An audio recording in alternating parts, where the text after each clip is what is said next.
오늘 함께 읽었던 시편 128편은 많은 시편 중에 제목이 붙어 있는 시편입니다. 그래서 시편 128편을 보면 그 위에 성전에 올라가는 노래라고 제목을 붙여놨습니다. 택한 이스라엘 백성들은 절기 때가 되면 여호와의 명령을 따라서 예루살렘 성전에 제사 곧 예배를 드리기 위해 가족과 함께 거리가 먼 사람들은 피곤하고 힘든 먼 여행을 해야만 했습니다. 그런데 예루살렘 성전에 다가와 그 성전에 오를 때 예루살렘 성전이 다른 지형보다 높기 때문에 성전을 올라가며 부르는 노래라고 말씀하고 있지 않습니까? 이전에 그들이 경험하지 못했던 감사 감격을 이 시편 기록하며 찬양을 부르기 시작할 때부터 성전에 올라갈 때 하나님의 은혜에 대한 감격, 감동이 온 가족이 손에 손을 잡고 찬양하기 시작했다는 사실을 한번 기억하시길 바랍니다. 오늘 본문에 이 성전에 올라가며 이 노래를 부르게 된 것은 그들은 자이든 타이든 하나님이 그들과 함께하지 않고 그들을 심판하심으로 그렇게도 우러러봤던 예루살렘 성전이 불탑니다. 그리고 그들의 집은 다 무너져 버립니다. 아내는 남편을 찾을 수 없고 남편은 아내를 볼 수가 없습니다. 부모는 자식을 책임질 수 없고 자식들은 뿔뿔이 흩어지거나 모두가 바벨론 포로로 잡혀갔습니다. 그들의 그 절망이라는 것은 상상할 수 없는 절망입니다. 한 세대가 지나갑니다. 그런데 놀랍게도 그들 중에 위대한 인물이 있어서가 아니라 하나님의 때가 되어 하나님은 그들을 회복시켰습니다. 이전에 예언자들이 너희가 건축하지 않은 성읍, 너희가 짓지 않은 집, 너희가 심지 않은 나무에서 열매를 따먹게 되리라고 예언한 말씀을 그들은 이전에는 깨닫지 못했습니다. 그런데 어느 날 하나님의 은혜로 가정이 회복되기 시작했습니다. 평생 못 만날 줄 알았던 남편이 돌아옵니다. 죽은 줄만 알았던 아들이 살아옵니다. 그 감격 속에 뒤늦게 깨닫고 하나님 앞에 예배하러 올라오는 가족들 손에 손을 잡고 그들이 불렀던, 그들이 받았던 은혜에 대한 고백의 노래가 바로 시편 128편의 노래입니다. 저는 오늘 그들은 어떻게 그 복을 깨닫고 이 같은 노래로 하나님을 찬양할 수 있었을까? 이 짧은 시편 128편의 노래를 함께 묵상해 가면서 우리는 과연 이 노래를 부르고 있는가? 우리는 이 노래 가사 속에 우리가 잃어버리고 사는 축복은 무엇인가? 아니, 다시 우리가 배우고 불러야 될 하나님 은혜에 대한 감격의 찬양은 무엇인가를 살펴가면서 주일이 기다려지고 할렐루야, 주일이 기다려지고 할렐루야, 주의 성전에 오를 때 이 감격이 회복된 복된 가정을 다시 세워가고 누려가기를 주의 이름으로 간절히 축원합니다. 행복한 가정을 원한다면 하나님이 계획한 행복의 길을 찾아야 합니다. 요즘 시대가 아주 좋아서 여러분 길을 물어본 적이 있습니까? 옛날에는 멀리 가면 갈수록 길을 찾아간다는 게 얼마나 힘든지 모릅니다. 수없이 사람을 찾고 길을 묻고 가르쳐 준다는 게 그 골목 지나서 빨간 대문집 다음 집이 그 집인데 아무리 그 골목을 지나도 빨간 대문집이 안 나와서 뺑글뺑글 돈 적이 많을 겁니다. 근데 요즘 내비게이션이 얼마나 정확하고 얼마나 잘 가르쳐 주는지 제 자동차에도 예쁜 아가씨가 날마다 제 길잡이가 됩니다.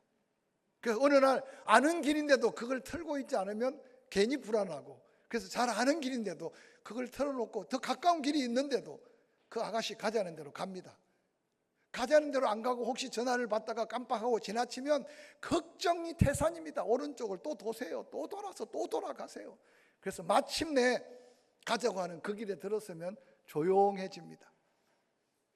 여러분 세상에 가는 인생길도 그와 같이 누군가 도움을 받는데 여러분 천국 가는 길은 말할 것도 없고 하나님이 우리 가정에 약속한 축복의 약속된 길이 있는데 누구의 도움을 어떻게 받고 여러분은 지금 어떻게 가정에 그 약속한 복을 누리고 사는지 한번 다시 돌아보시기를 바랍니다. 오늘 함께 읽었던 시편 128편 1절은 이렇게 소개하고 있습니다. 함께 읽어볼까요? 시작. 여호와를 경외하며 그의 길을 걷는 자마다 복이 있도다.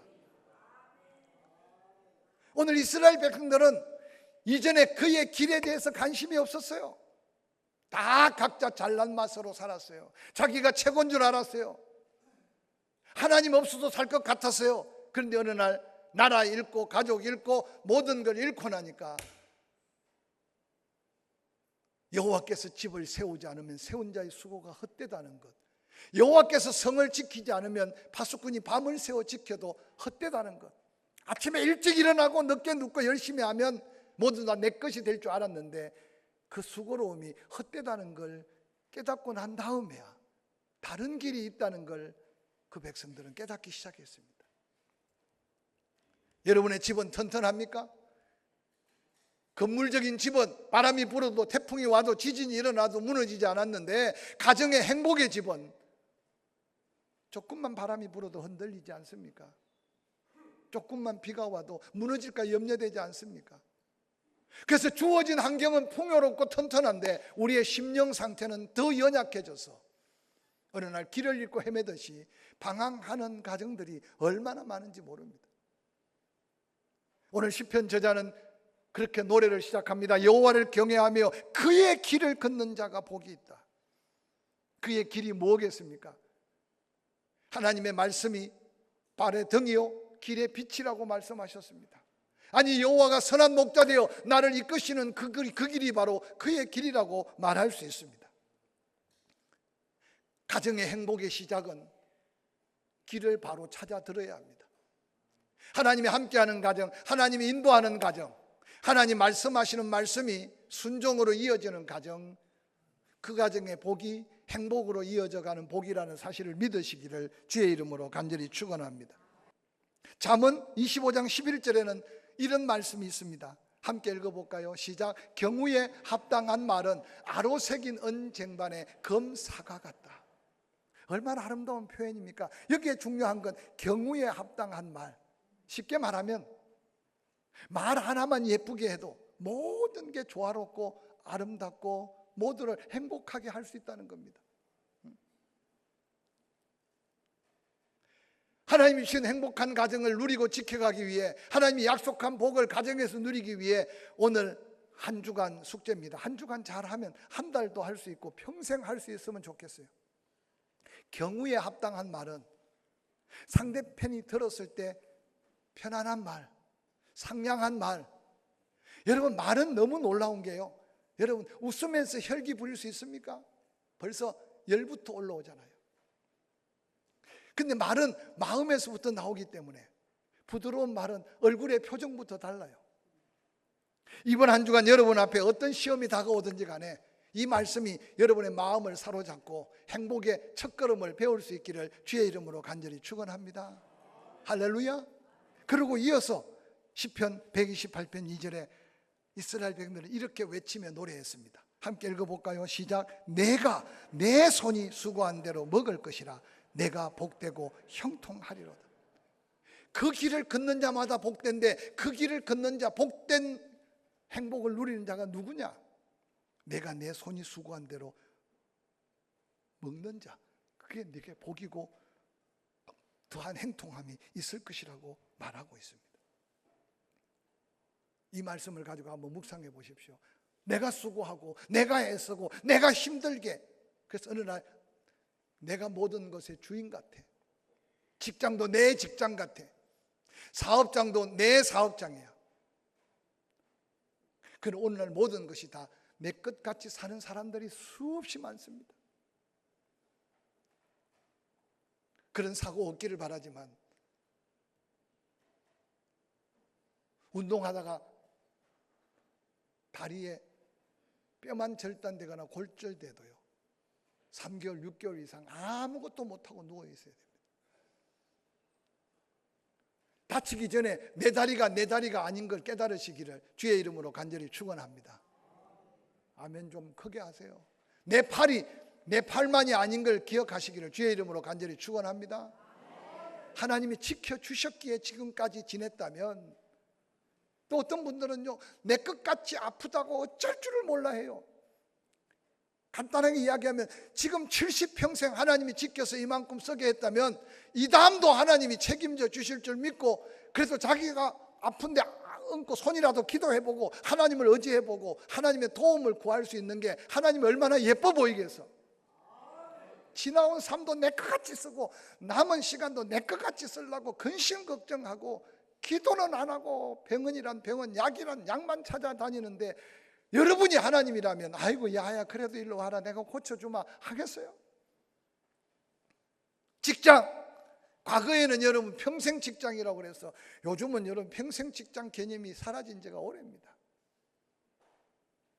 여러분 남편이 아침에 출근하고 저녁에 퇴근하면 하나님의 은혜인 줄 알고 감사하시기를 주의 이름으로 축원합니다.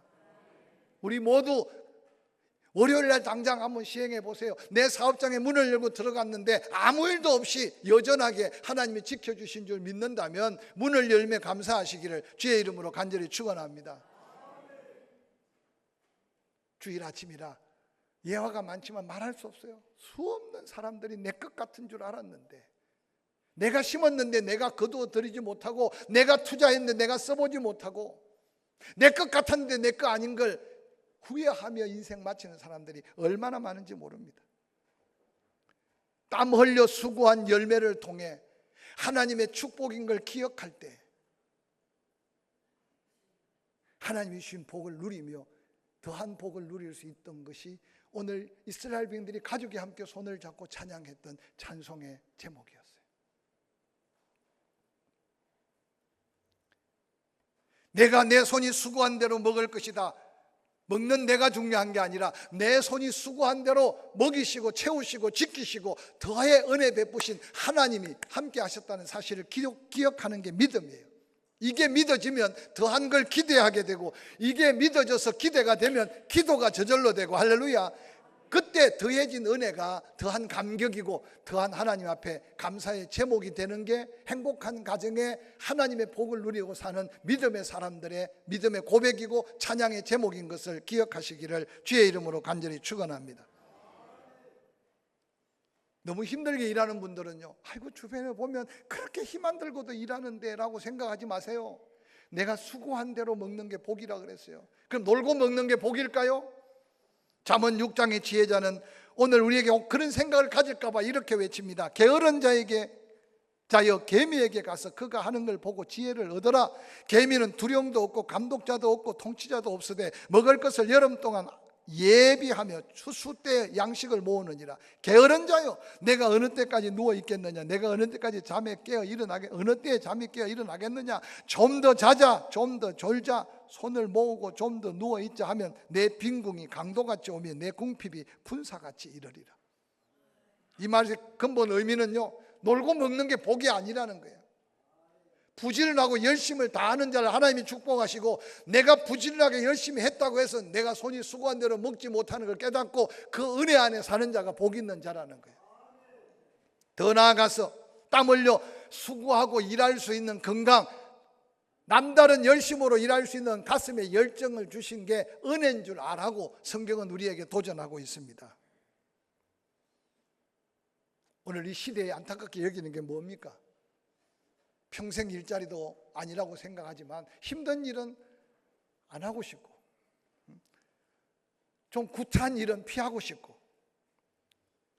근데 여러분, 작은 일, 수고로운 일을 마다할 때 큰 일, 편안한 일이 다가오지 않는다는 사실을 기억하시면서 내게 주어진 그 일이 은혜라는 사실을 깨달을 수 있는 믿음 갖고 삶의 자리를 행복으로 펼쳐나갈 수 있기를 주의 이름으로 간절히 축원합니다.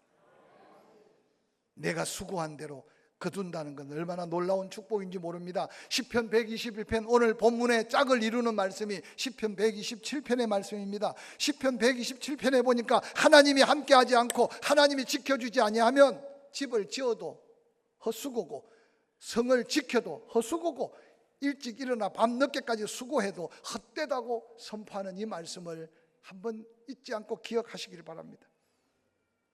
그런 일이 어디 있겠습니까? 여러분, 조금만 관심 갖고 영적으로 살펴보세요. 세상에 널려 있는 게 이런 일입니다. 땀 흘려 일하고 수고롭게 일하고 때로는 피곤해 지치도록 일할 때 감당할 수 있게 하신 하나님, 그 열매로 하나님께 감격해 할 수 있는 행복의 복을 함께 누려가기를 주의 이름으로 축원합니다. 이어서 시편 128편 3절에 이스라엘 백성들은 이렇게 노래합니다. 함께 읽어볼까요? 시작. 내 집 안방에 있는 내 아내는 결실한 포도나무 같으며 내 식탁에 둘러앉은 자식들은 어린 감람나무 같으리로다. 가정의 행복을 느낍니까? 그것은 하나님이 복 중에 복이라는 사실을 기억하시기 바랍니다. 행복의 완전수는 없습니다. 그래서 지금 여러분의 가정의 행복 지수를 가지고 다시 한번 살펴보시기를 바랍니다. 오늘 본문에 내 집 안방에 있는 내 아내는 결실한 포도나무 같다고 말씀하셨어요. 이스라엘은 나무들이 흔하지 않습니다. 대부분 다 광야로 되어 있습니다. 광야라는 것은 건기가 되면 풀 한 폭이 나무는 아예 자랄 수가 없습니다.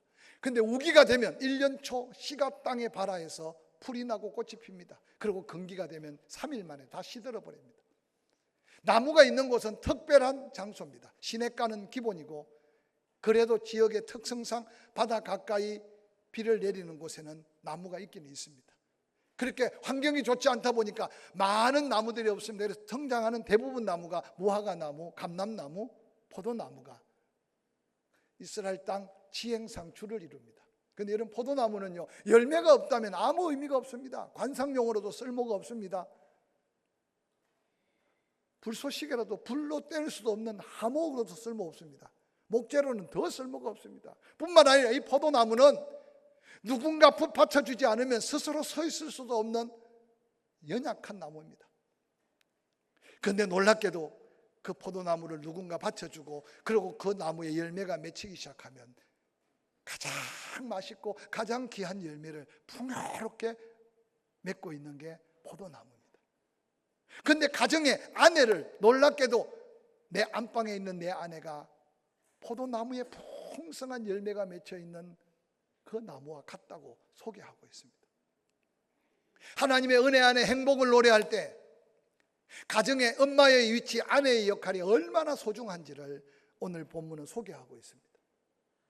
그런데 이 말씀 속에 배후에 숨어 있는 것은 연약한 엄마, 연약한 아내를 누가 과연 받쳐주고 누가 과연 세워주느냐가 중요한 겁니다.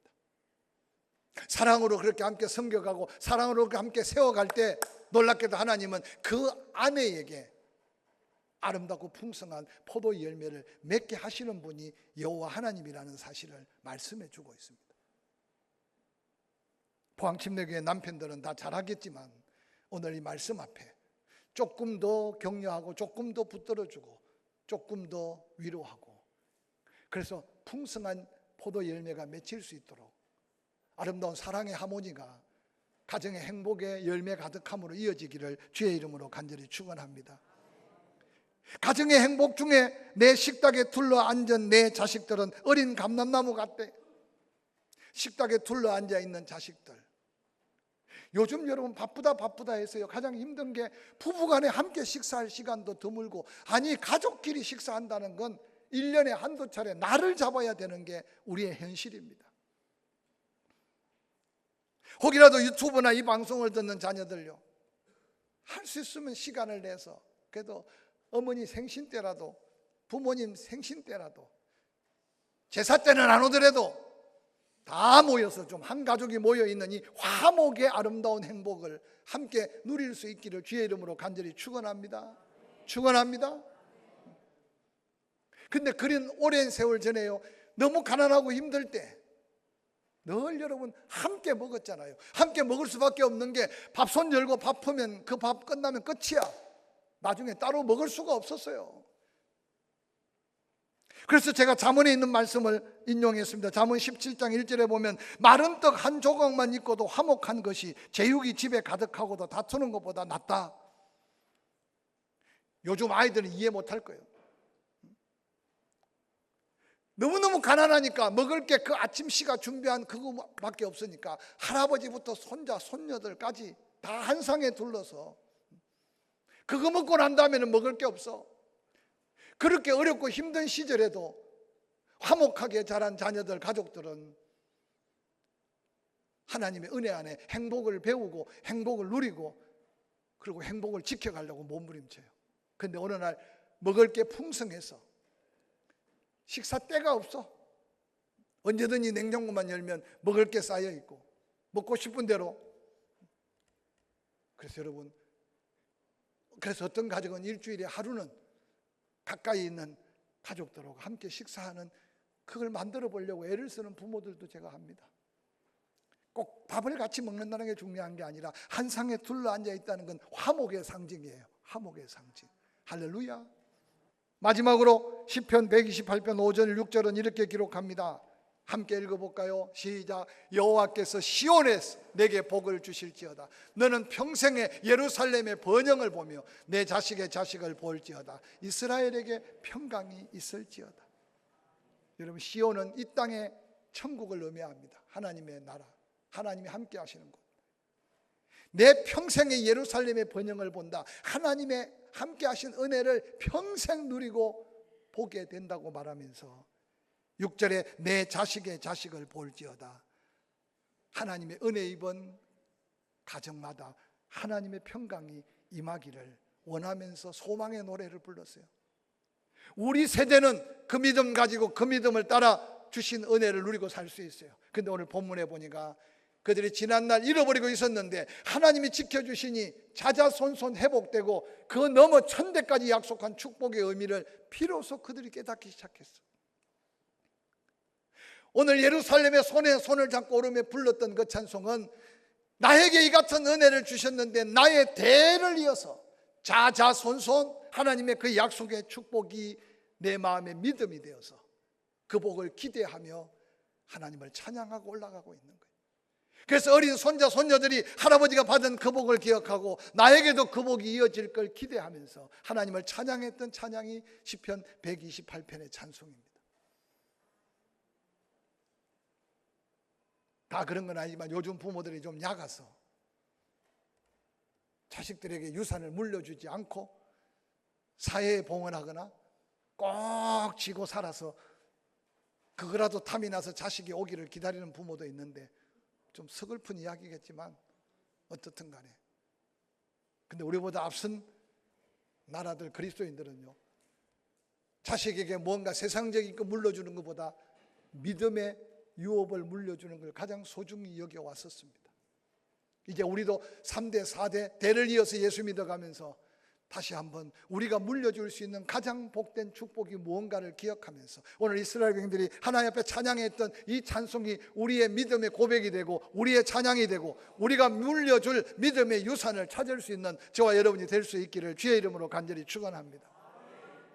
제가 늘 새벽마다 기도하는 제목 중에 해외 객지 타지 출가 출타한 자녀들 예배에 실패하지 않게 해달라고 기도합니다. 당장 응답되지 않더라도 끊임없이 기도하다가 보면 어느 날 그 기도가 쌓여지고 채워져서 우리의 자녀들이 언젠가는 그 말씀의 응답대로 예배의 성공자가 되고 부모의 축복을 이어갈 자녀들이 되기를 기대하면서 할 수 있으면 마음속에 빼먹지 않고 기도합니다. 사랑하는 성도 여러분, 우리가 예배를 소중히 여기고 우리가 예배에 성공할 때 어느 날 우리가 기도한 기도가 쌓여지고 그 기도가 하나님 응답될 때 어디 있든지 하나님이 끌어다가 예배의 자리에 앉혀놓으실 전능하신 하나님을 믿기 때문에 할렐루야. 지금 당장 마음에 들지 않아도 또 기도하고 또 기도하고 오늘 이스라엘 백성들은 내 자식의 자식을 볼지어다 이스라엘의 평강을 기대하며 하나님이 약속한 축복을 기대하고 복을 빌었던 이 찬양이 우리가 다시 불러야 될 찬양이기를 주의 이름으로 간절히 축원합니다. 말씀을 맺으려고 합니다. 5월은 끝나가지만 부모를 공경하는 우리의 믿음은 땅에서 잘되고 장수의 약속한 복을 우리가 누려가기 위해 남은 생에 부모를 공경하다가 부모가 돌아가시면 부모 공경은 곧 하나님을 섬기는 것과 동일하다고 하시지 않습니까? 그 같은 믿음 가지고 내가 손으로 수고한 것 먹는 게 얼마나 복인지를 깨닫고 삶의 감사, 가정에 한 가족이 함께 은혜 속에 산다면 그 은혜 안에 감사, 앞으로 자녀들에게 주어질 그 축복까지 기대하면서 이 아름다운 노래가 우리의 찬양으로 이어지기를 주의 이름으로 간절히 축원합니다.